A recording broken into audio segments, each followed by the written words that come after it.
Hello, Marylene. Nice to see you. Hi, Natalie. Nice to see you. Thanks for having me. Yeah, thanks for joining the podcast. It's so nice to get this chance to talk to you one on one. Yeah, Yeah, wonderful. so why don't we start with you telling, our listeners who you are and what's important to you, and then we'll get into it. Yeah, okay, wonderful. So who am I? So my name is Marylene, and I'm a consultant and coach. And that's what I do for a living. I've been doing that for the past 5 years. I have a really terrific collaboration with Humans, Culture and Performance. And so I do a lot of facilitation and coaching at all levels for them. And prior to that, I come from corporate, right? So I was a human resources director at Hmm. PepsiCo. So I was at Pepsi for 12 years, and that's really where I got my leadership experience, right? I got promoted 4 times in progressive leadership roles there at Pepsi. And prior to that, I was at Sun Life Financial. And prior to that, after my bachelor's, I was at Aldo Group. And yeah, so I come from the corporate world, and I transitioned into consulting and coaching in 2019. Hmm. That's where I started um, my coaching journey. However, I was introduced to coaching at Pepsi in 2012 because we were essentially integrating coaching in our leadership style, and we were training our leaders on, being leader coaches. So that's where I was exposed to coaching, and I didn't know at that time that that even was a profession. But I like the idea of integrating the coaching aspect to leadership.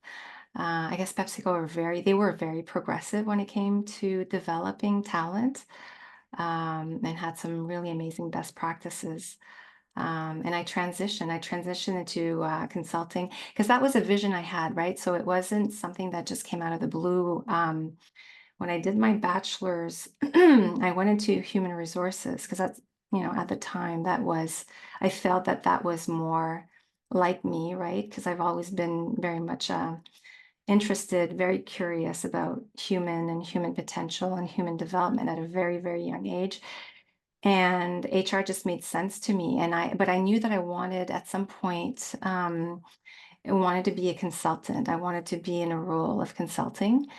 But in my mind at the time, I was 20, 23. I was like, hey, I need to go and get that experience, in organizations and to be a good consultant eventually at the end of my career. So I spent 25 years in corporate, and I just kind of like progressed in different roles. And in at Pepsi was that's really where I got the leadership roles, the progressive roles. And I left Pepsi, and I was essentially I had a big scope. I was leading the Eastern market unit with 17 locations, 2 manufacturing plants, and a very, very small team in a big corporation. Leading initiatives in my market unit, but also nationally and internationally. And then at some point, and I loved Pepsi. It was but at some point I felt that I needed to move into this transition into what I do now. So that was a big intro. Sorry about that, but No, I love it. that That's so was interesting. expected of me. Yeah. So I heard you say that you moved up, fairly regularly at Pepsi in different roles. So I'm curious to know, what does it take as a leader to be noticed, to be chosen for those kinds of opportunities? What do you think are the strong leadership skills? Yeah, it's interesting because, when I started working for Pepsi and even prior to that, my vision was not on becoming a leader and moving up within an Mm. organization, right? My vision was more, I want to gain experience and do my work well. and eventually, have the experience to be a good consultant. Mm, So the opportunities just came up for me, right? And I think that what it was at Pepsi One is that they develop people from within. mm, And I was a hard worker, and I cared, and I brought in a bit of innovation within the company and structure. I think when I came in, it was maybe not. It was a context that maybe was a bit difficult in terms of stability, in terms of being able to retain people within the organization. So I guess it was the initiatives that I just put in place at some point that became visible, and that's where the opportunities came for me. But it wasn't the intent for me wasn't to move up the ladder necessarily. It was just doing my work, what I thought was good work, and to focus on good work. And I think that that's what created, um, you know, um, leaders from the States, maybe inviting me to, leadership, women leadership forum, developing women within the organization. And that's how it started. And then I got, as I was developing as a leader, I was actually really appreciating the role of leadership. Um, and it's interesting because, when you're giving these types of roles, you don't really have time to think about, what is it? What do I need to become a good leader? And but Pepsi were, like they were great at developing leaders, and mm, self-development, and the employee feedback. We would get the feedback, in a very structured way on a yearly basis that would allow us to develop our leadership skills and training within, and all of that, right? So I would say PepsiCo really shaped me into the leader that I am today. I don't think that I'd be the coach or the person that I am today if it hadn't been for Pepsi. And mm, I'm very, very grateful for that. I was surrounded by terrific people, terrific leader, a very high caliber organization with amazing best practices when it came to HR. And that was what kept me there for 12 years, actually. mm, The quality and it was a very high paced environment, very high performing environment, right? So of course there was, areas where I was very stretched as a leader, and I learned, and it's funny because if I would go back into those roles today, I would probably have a very different perspective because when I left Pepsi, I also started growing. That was in itself, that transition from, an HR leader and working within a corporation and then transitioning into consulting and coaching. That in itself in the last 5 years made me grow tremendously, right? Through CCA, and the programs that through Mary Morrissey in the States, where I was with her for 2 years. The mhm, Tony Robbins of this world, was exposed to that heart math, that I got certified with, right? So all these experts in the self-development field brought me to a completely on another level, I would say, when it comes to developing my own potential, and then, trying to transfer that knowledge back into the role of consultant or even coaching. So, yes, mm. rich, rich, rich experience, and surrounded from very well surrounded, right? So, yeah, I'm very grateful for that. Yeah, it sounds like a great place to begin, or to at least, begin on that leadership journey and have that kind of support from within. Yeah. So, what was the catapult for you to, or the catalyst, sorry, for you to go from Pepsi to, sounds like you're more independent, you're working for, I guess, like a consulting agency? Yeah. Yeah. So So, I'm independent and I'm collaborating with Humans, right? So I'm not an employee of Humans, but I have a type. pretty tight relationship with them, and we have a really nice relationship of collaboration where, they present me as a coach, and a little bit how it goes, right? So it's not just me, but other coaches, and then we get Yeah. picked or choose, with the right fit. We have the fit meetings and stuff, and some pretty interesting mandates also in terms of developing content or even facilitation. So it's been, a really beautiful collaboration with Humans. Um, and how did I make that jump, right? It was, I think it was in 2017 where I was really thinking about it, because I had mat leaves, right? So Mm-hmm. that's in Mm-hmm. the period between 2014 and 2019 where I had my two children, Luther and Abby. And it was during my mat leaves, actually. Being a mother changes everything, right? So I said that PepsiCo is such an amazing culture, but a young mother, and also I had a daughter who was prematured and who had health problems.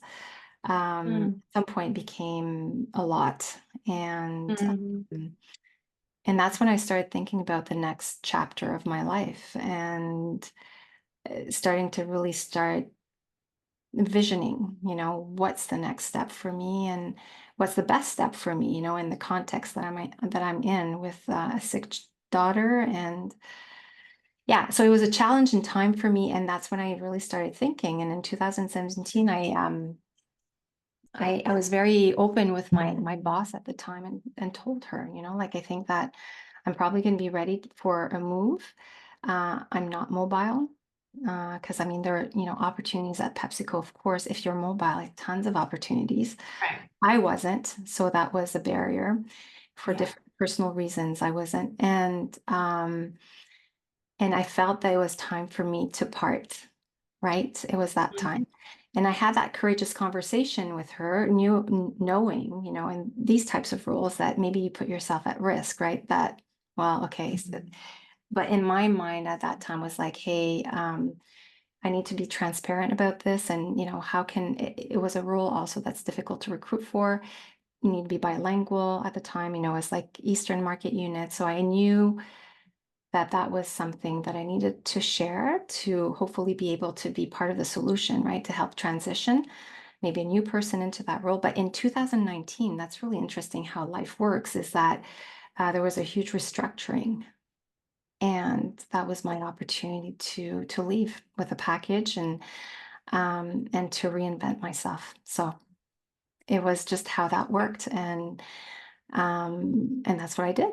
So I just really immersed myself that first year into really exploring, what's that vision? What's that next step for me? And really clarifying it. And I had the help, right, of different experts out there to help me clarify the vision. And then after that, to go after my vision. Mm-hmm.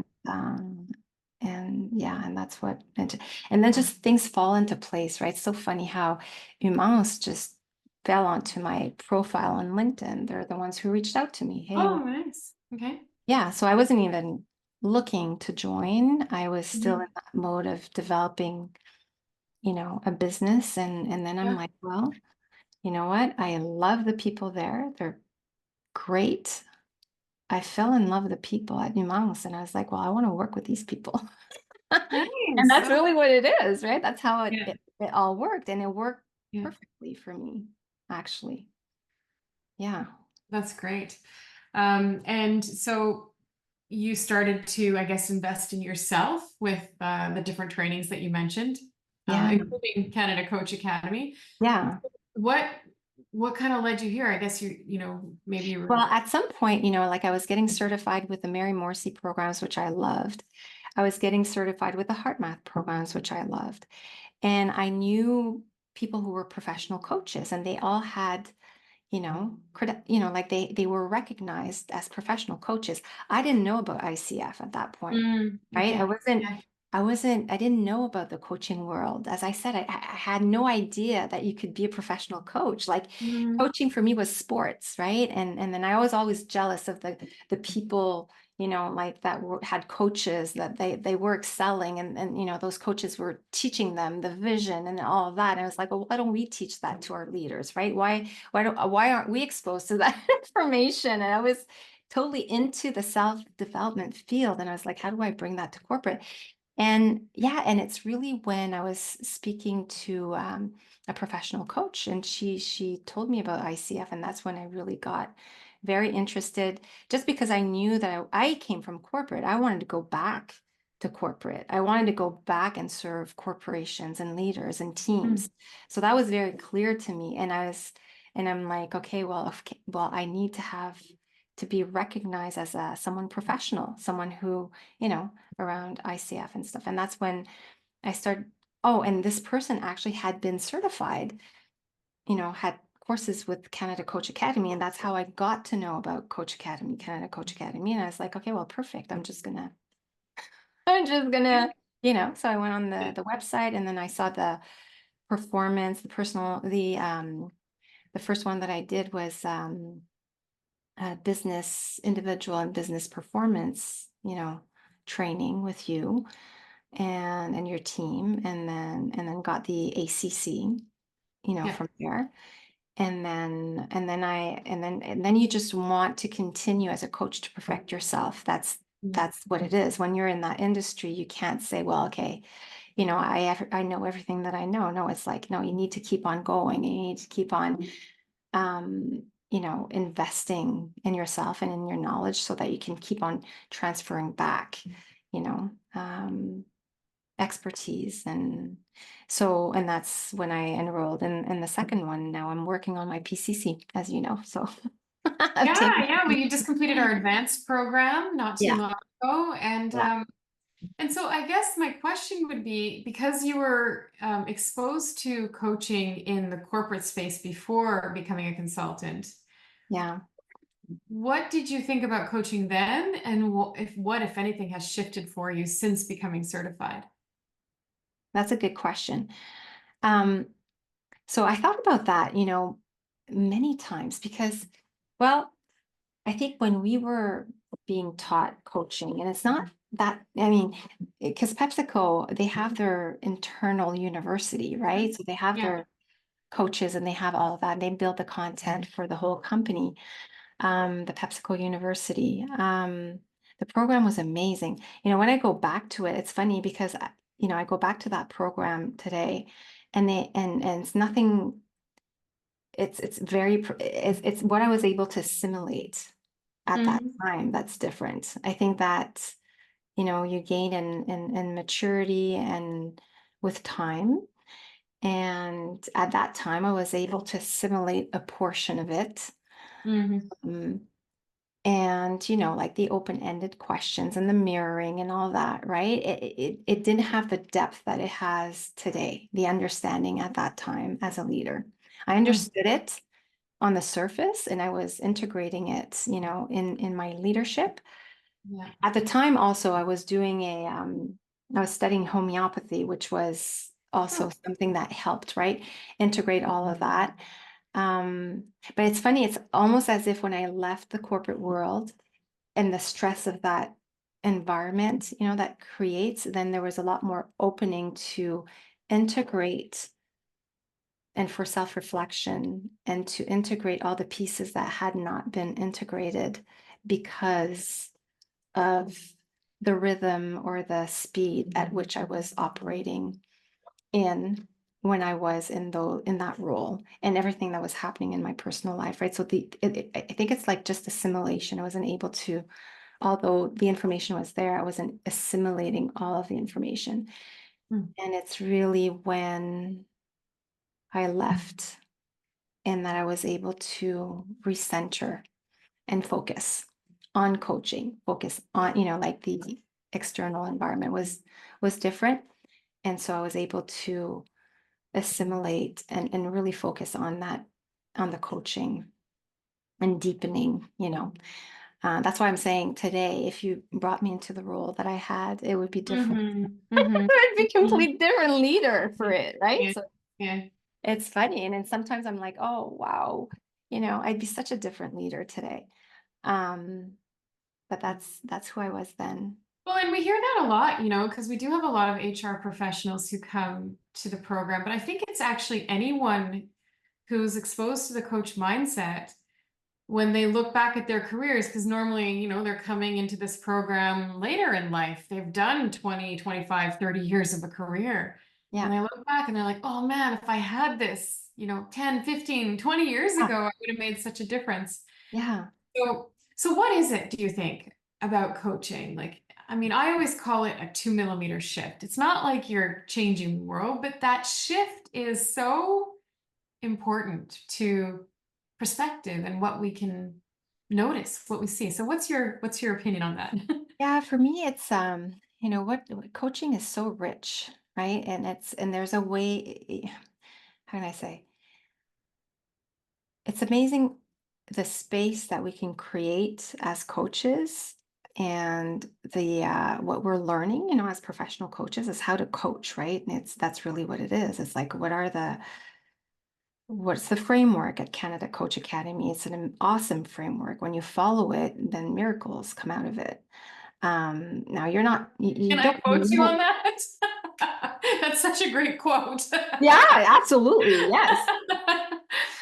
And it's, but you don't know, like, I mean, you have to operate from a framework and basic knowledge to be a good coach. And I guess that's what it is, right? So that's the difference between me today, right? And when I was at Yeah. Pepsi, is that at Pepsi, you're not, I mean, you're not trained to be a professional coach. You're trained to integrate coaching into your leadership style, which is different, right? When you are trained to be a professional coach, then you're going at a deeper level. And not only that, is that you have a framework to work off from that's been validated, and that works. So, so I think that for me, Canada Coach Academy brought that for me, right? It's that framework that I use and that works really well. And not to deviate from the framework as well, because sometimes, habits or, we can deviate from it. So it's just to be disciplined around the framework that you taught us. So yeah, so I guess there's a lot of things, right? So at the time, that was really the integrating it, but you don't understand the seriousness of it, and you don't understand the depth and the impact of coaching. You really do understand it when you go through a little bit of a training that I went through with you. That's when you realize the impact of coaching. And then after that, you experiment it with the tools. And then you're like, okay, that's it. That's what it is. That's what I can bring. That's a value that I can bring to people. It's that space, it's listening, it's all these qualities, right? That we talked about coaching, but it's also the framework. So, Mm. Yeah, and what you talked about, what you just mentioned about deviating, I think one thing that I know kept me on track for in my development as a coach, and then founding the academy, was continuous learning and staying connected to the concepts, to yeah, like what you're doing. What I'm hearing from you is you're constantly looking at continuous learning and staying connected to that, because I think otherwise it is too easy to default to a kind of command, control, tell, advise, yes, consult yes, framework. yes, because it's such a natural tendency in every human being, because, when you bring people, and I've given content to leaders, the leader coach approach, right? Of Mm. course, everybody has that, um, it's a habit, or it's what we've learned, right? It's especially in my generation, where that was what it was. It was command and control. The parents command and control, the school system command and control. You go into the workplace, it's the hierarchy, right? It's not right. And now in the last couple of 20 years, then it's just different because now the environment that we operate in is so complex that this can't be one leader that's the hero and that tells all, right? Now it's about collaboration. It's about helping people tap into their own potential, and that's how we innovate, and that's how, but through collaboration. So, um, but that's the tendency. We were brought up that way. So how do you break that pattern of always wanting to tell, oh, like this is what you should do. And then in reality, that's not really, and coaching is not that, right? It's not about telling, it's not about advising, it's not about mentoring, but it's really about bringing someone to reflect deeply so that they can come up with their own solutions, their own wisdom. That's really what it is. And I see also coaching as a tool. There are time and place for coaching. Sometimes Mm, there's a time for training. Sometimes mhm, there's a time for consulting. mhm, But I think that there's sometimes, coaching is what is needed. So it's also having that ability to discern what the actual need is mhm. for me. Yeah, well, especially in organizations, right? When you're teaching it or you're training people to take a coach approach Yeah. to leadership, there is situational leadership, right? There is that idea of being able to coach and then being in a situation where leadership is required to tell, where there's, lack Yeah. of knowledge or experience. Yeah. And Yeah. yeah, Absolutely. so I think that's part of it is that agility to be able to know which hat to put on, right? Which hat to put on. Yeah, absolutely. Yeah. Yeah. So what are you now that you've done like you've done the foundations course, you've done the advanced course with us, I'm just curious to know what shifted for you? I mean, what is it that if you look back or even just in your recent and I actually just want Yeah. to say so you would have shifted right before COVID and isolation Yeah. and all of Yeah. that. Yeah. Yeah. Yeah. Yeah, so That what was was that perfect. Well, like? I didn't have a problem with, I mean, I didn't have a problem with isolation. Like Yeah, me, it me was either. like I was in my hermit mode, Yeah. integration, really exploring the self-development world, what's out there, vision, like Mind Valley, like I immersed Yeah. myself in a whole bunch of different, I really wanted to understand what's out there, and Mm, what's my brand? What do I want to bring as a coach? Like what, because I mean, we all have our unique style. So what is my fingerprint? What's my brand? And so I did do a lot of reflection on that. What do I bring into this world? What's my value proposition? And I clarified that. So that was like a period where I was really internalizing, getting information from the outside world, but then going within and really trying to clarify what is it that I'm trying to do here, right? I'm not just a coach. What am I trying to bring, right? And then that was a lot of deepening um, reflections, and that was my hermit period, which I really right. appreciated. But then I was Yeah. happy to get out of it, right? Oh yeah. It's after a little I it's was happy to enough join. reflection. Yeah, I was Yeah. happy to come back. Yeah. So what is your footprint? What's your brand? For me, it really is bringing what's really important to me and the message that I want to bring to the world is really heart connection, the Mm, importance of connecting to the heart. And what is that connection between the heart, the mind, and the emotions? mm, So I do a lot of work around that coherence. What does that mean? So I'm doing a lot of education around that and the power of it. And how does imagination and emotions, how does that all work together so that we can perform, so that we can create a life that we love and that we want? So that would be, and that if I look at my journey, that's what I've always wanted I was curious about. How do I overcome, self-regulation is a huge part of it, self-regulation of emotions. I had performance anxiety. I didn't know how to manage that. I didn't, and that's what made me, veer into homeopathy at some point. I was working in HR, but I was studying for 4 years in a school, homeopathy, oh, to try to understand, because I yeah. had had an experience with homeopathy Mm, twice. like Mm, almost like a miracle. And I was like, okay, I need to get to understand this. mm. And I got really curious, and yeah, and then that gave me more knowledge of how this works, right? This body that we're in, how does it operate? And so those were questions I had for myself first, like how do I perform? How do I be the best of who I can be? How do I tap in my own potential? So those were questions I had at a very, very young age. That's why I was always very interested in the self-development or self-help movement. And I guess today is like that's what led me to do what I do today, and being very passionate about it as well. Finding Hmm. those solutions for myself so that I can transfer back, some of them. So how does that work? I guess the question I have is how does it land on people in leadership roles when you talk about coherence, the mind, body, emotion connection? I find in corporate, they're not so open to that kind of conversation. So what is your experience bringing that work into the corporate space? It's almost like you need to set the stage for it.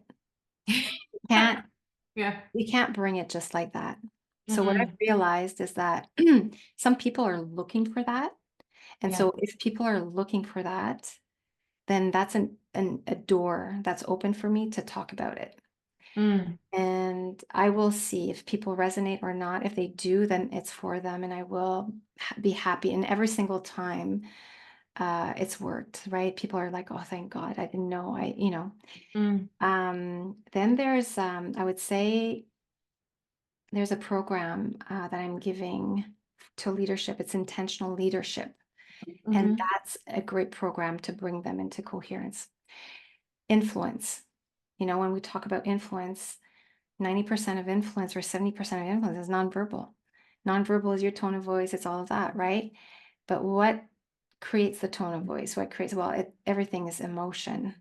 It's your Mm-hmm. ability to self-regulate your emotions. So when you understand that it starts there, Mm-hmm. then people start getting really interested in it because they're leaders and they do want to influence. And more, I find there's an awareness that's happening that wasn't there when I was doing my master's, because I'm on that since 2005 on Wow. emotion, right? Daniel Goleman was, Yeah. one of my, and it felt like he could only understand me at that time, right? My mom didn't even understand what I was doing with my master's and my studying and stuff, because I was very much into the impact of emotion with performance in a context of change. That was my thesis, right? Wow. And and that's what I was trying to bring out, right? So performance is linked to people's emotional states. So how do you help people regulate, right? And those were the questions that I was asking myself at a young age. And it's been my quest, but sometimes off path and sometimes back on it, and now I'm really into it. I'm really into, okay, it's so clear to me that that's my signature. Mm. It's my It's really brand. fascinating. I mean, and it's so I mean, it integrates well with coaching, right? Because I think when we coach, when we step into the coach mindset, we're stepping into social and emotional intelligence. We're stepping into all of the things that are emotional regulation, right? Yeah. Yeah. And yeah, and the Yeah. opportunities that creates. Yeah. Yeah. And to me, it's foundational. It's foundational to success, period. When you think about the impact that emotions have, not just on your physiology, it has on your cognition. It's like you either operate from your reptilian brain or your higher intelligence, and it's actually due to your states. If Yeah. you're accessing your higher intelligence, it's the state that you're in. If you're in your reptilian brain, it's the state that you're in. So how do you regulate that? What are the tools? Right? We're not taught tools. So I was really after the tools. What are the tools that work? What are the tools that are validated? And this is finally, I've come to some form of understanding, not perfect, but at least it's like in the right direction. Hmm.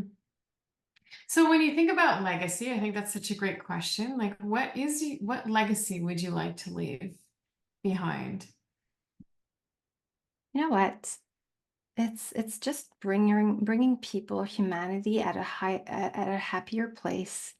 There's so Mm, much suffering, and when I'm talking about suffering, it's emotional suffering. A lot of people are suffering emotionally from anxiety, from burnout, from, well, burnout is actually a result of all these emotions, the depleting emotions, right? So anxiety, in my case, it was performance anxiety, right? mhm, And you suffer from those types of emotions, and depending on how sensitive you are, it has an impact on your physiology. You could feel it, your heart racing, your face becoming red, like feelings of humiliate, I can't say the word, humiliation, humiliation. humiliation, yeah. Yeah, embarrassment, right? Mhm, You will, when your mindset is like, I want to perform, at a young age, I was playing piano, and I was like, that performance anxiety, it would cripple me. I would suffer from it, right? So,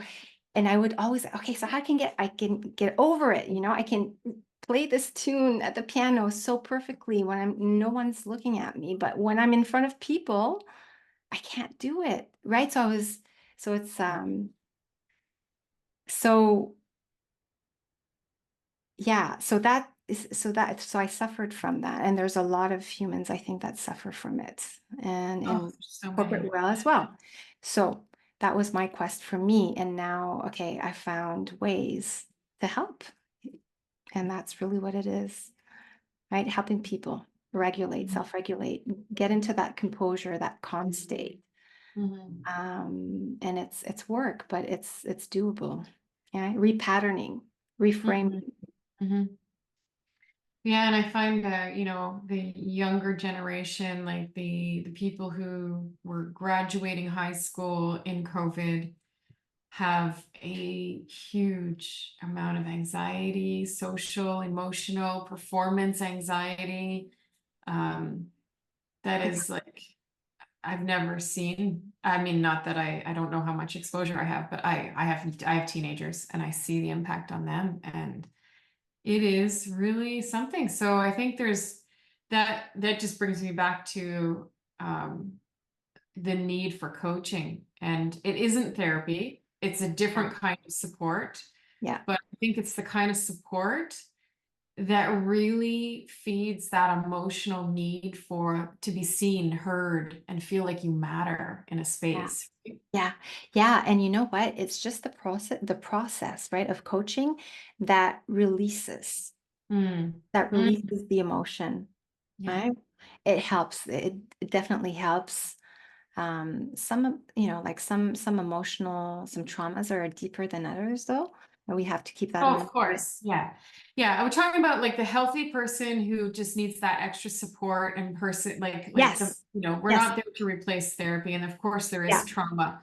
yeah, But when I think of coaching, like the ideal candidate for coaching is the person who is like needing that just that that space bump, to yeah, lean into and yeah, somebody to kind of reflect back and yeah, feel partnered, feel yeah, collaboration with yeah, yes, that isn't invested in my outcomes, that isn't no, invested in my performance, right? yeah, But can really help me to understand myself better yes, and in that reflective space that we create as coaches. yeah, So, yeah, I mean, and like I think of what Larry Page says, where I have a video somewhere of him saying that everyone needs a coach because it's impossible to be objective about ourselves, right? It's impossible to yeah, look at myself and say, oh, yeah, my facial expression was, bad at that moment when I delivered that speech. You have no idea what you no, look. We yeah, don't, half the time, we don't know what our impact is. So yes, I think that's really that partnering and collaboration that I think is so powerful about coaching. yeah, Yeah. and you get in real-time feedback in a Hmm. sense, right? Hmm. Hmm. Just through that Hmm. self-reflection, sometimes, through the questioning, right? And that deepening self-reflection, then connections are made within that space that otherwise the client would have never made those connections on their own. It's really through the process of coaching that they were able to connect the dots, right? And it Yeah. reminds me a lot of the homeopathic case taking, where Mm. My teachers would always say, just the case taking in itself is something that's going to be Therapeutic. really, really helpful. Yeah. And then sometimes even, a client wouldn't need the remedy. Sometimes Yeah. they would, depending on the depth, right? But just that process, right? Which is very similar to coaching, actually. It's very interesting. Yeah. Deepening curiosity. You're just following the person in front of you in curiosity, essentially.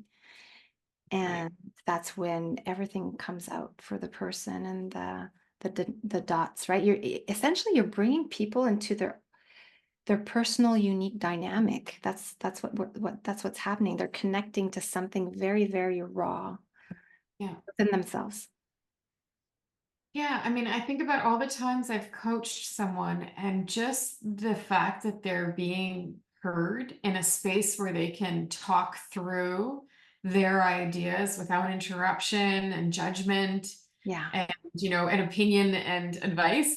Like, take those things out. I mean, really, how many times do people go, man, this just feels so good to talk? I Yes. mean, you don't, so I can see how those intakes would be very Yeah. effective as well. Just Yeah. listening. Right. And as the coach, then that's when, the self work is super important. Yeah. Yeah, it's learning.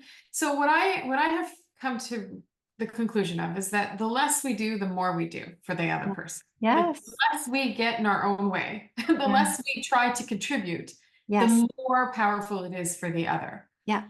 And Exactly.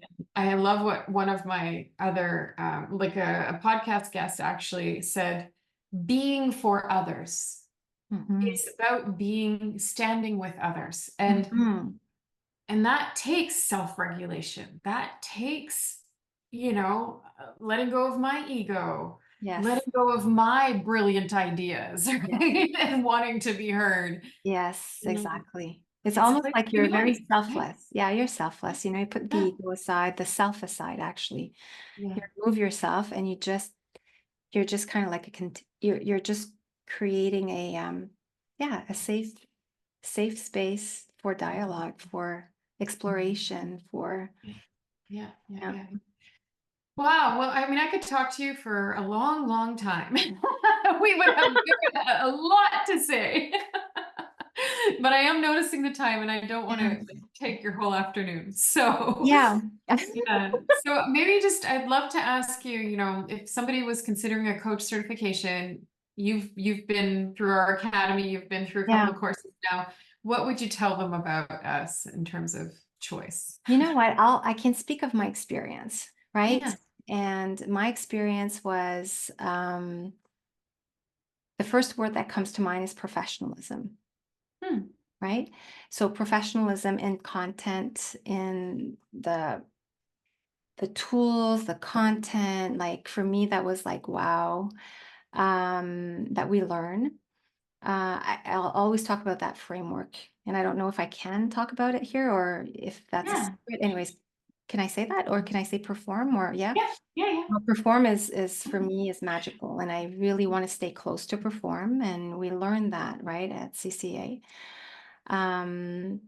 So close to ICF and their standards, right? And um, we come out of CCA with that understanding of what's expected of us as coaches. It's very clear, right?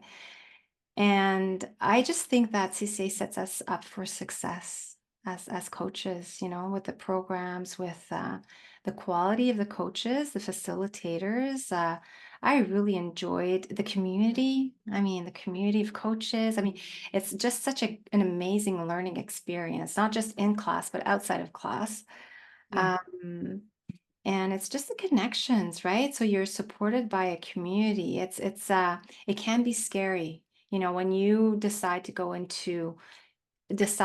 hey, I want to transition from corporate and go into coaching. It can be very scary. And I think that it's really important to surround yourself with, communities like CCA Canada Coach Academy that are there for you, that are there to support you in that transition. So that's those connections, we still meet with the people of our cohorts and That's great. to Yeah. learn from one another and just, yeah, that's that would be I would really encourage if you're serious about coaching, then definitely, one of your programs will help. Um, Mhm. Yeah, and it's tough as an adult learner to go back to school. Like I see people with a lot of anxiety just in that space. yeah, And I think that what you're saying about the community is probably an unexpected for me, huge advantage. Like the yeah, way that people come together is yeah, far beyond what I imagined or what even facilitators have control over. People just, I think the support of the community has become the gift that I didn't know and the gift that keeps on giving, right? yeah, yeah. And So, Natalie, and there's also I also have a personal bias for, like you as a founder, who are you? What are you doing? What are you contributing? You going getting your PhD at Harvard, all these things, they actually do matter to me, like so that's also something that I look for. Because for me, you're close to Harvard, you're doing all these studies, you're doing your PhDs, that means that you're in continuous learning and curiosity and, bringing, you know, um, you're ahead of the wave and you're basically we're following mhm. the lead in this, right? So yeah. Yeah, well, I mean, I have a love of continuous learning. I will always be like, I think like you, it sounds like you're the same in the way that you're continuously pursuing Yeah. more. So for me, that's definitely, it's how I stay connected as well, right? Yeah. To the research, to the evidence for what we do. Yeah. And Yeah. yeah, it's just yeah, and it's a joy. It's a joy to be able to attract people like you, professionals of your caliber who come to the community, just adds so much richness and that alone, I think the network of professionals has become just an incredible space of physicians and HR professionals and Yeah. mental health practitioners and Yeah. CEOs and CFOs and it's just been Yeah. so great. Yeah. Yeah. Yeah. Yeah. Yeah. Well, thank you so much for your time. This was really lovely. It was beautiful to be with you. Well, thank you for inviting me. Thank you for, Yeah.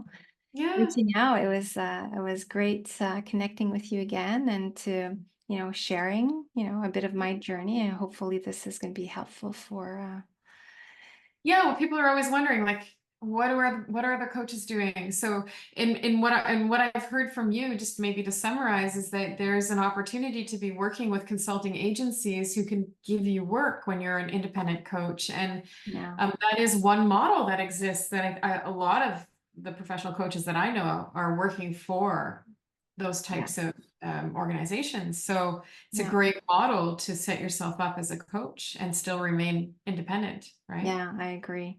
Because, for me, there are people that can do the videos and what I'm saying, like out in social media. I mean, I think one thing that I would like to say, as coaches, just to honor who we are, Mhm, in mhm. essence, what makes sense to us also, right? Because I think that they can be different models Oh, yeah.